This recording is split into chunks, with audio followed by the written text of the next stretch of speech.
What's the most common screenwriting mistake I see? It's this.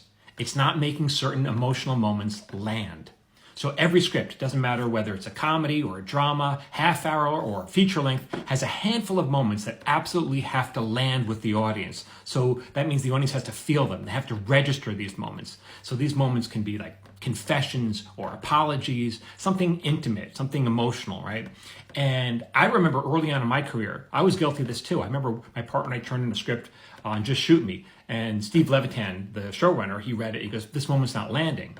And I was like, "What are you talking about?" I point to the script. I go, "Here's the line." He goes, "Yeah, a line is not enough because it'll still get lost. The audience won't register. It'll get lost. You have to spend more screen time on that moment. So often that means stepping it out. So if you have a line of dialogue, you might stretch it out into more of an exchange. Or maybe you'll turn a line of dialogue into a longer speech.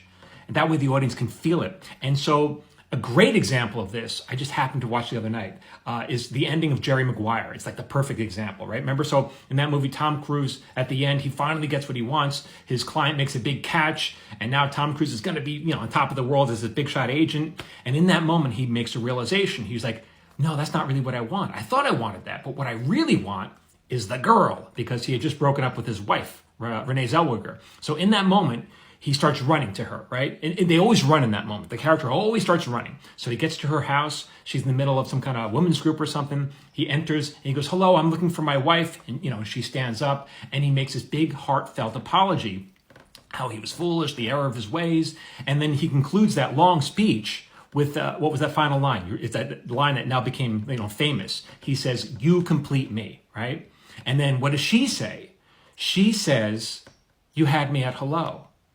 That whole speech, in other words, it was for her, but it was really for the benefit of the audience. How do I know that? Because she didn't really need to hear it. She said, "You had me at hello." That speech was for us. It has to land for us, right?